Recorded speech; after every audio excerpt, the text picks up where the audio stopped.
Hey everyone, today I'm going to be showing you how to set up and use the SharePort Mobile app on your iPhone or iPad. Now the first step in setting up the SharePort Mobile is to enable it on the router. So from a computer that's connected to the router, you want to open up your web browser, and up in the address bar, we're going to type in the IP address of the router. The default IP is 192.168.0.1. From here, you should be taken to the D-Link router login page where it'll ask you for your username and password. Now the default username is admin, and by default there is no password. However, if you did set up a password when you set up the router, you'll want to enter that in here. From there, you just click on login, and that will bring you into the setup page of your router. From here, you want to click on the setup tab at the top and then click storage on the left-hand side. Now within here, under the HTTP storage section, you want to go ahead and enable web file access. And then you also want to enable the HTTP storage remote access. Now you have an option here. You can do the HTTP or you can do the HTTPS or the secure HTTP. Either one is fine. In this example, we're just going to use the standard HTTP. The remote access port, you can just leave at default. However, if you want to change it for any reason, you can go ahead and do that here. Now the next section here is for user creation. Now if you want to set up particular users for access to your files and folders, this is where you want to enter that information.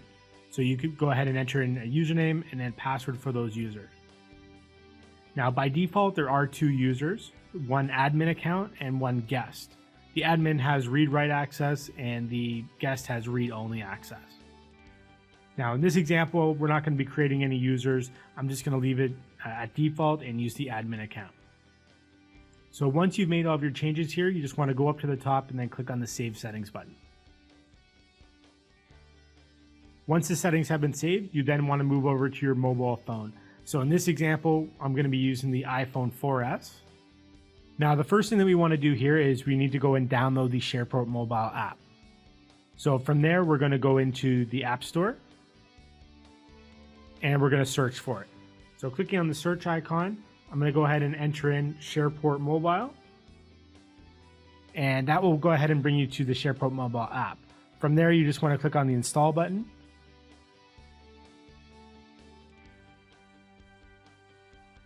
Once the SharePort Mobile app has been installed, you can just click on the open button, or from your home screen, you should have the SharePort icon now. So you go ahead and click on it, and that will bring you to the SharePort app. Now, the first thing we want to do here is we're going to need to make some changes to the settings. So I'm just going to click on the wheel up here to go into the settings menu.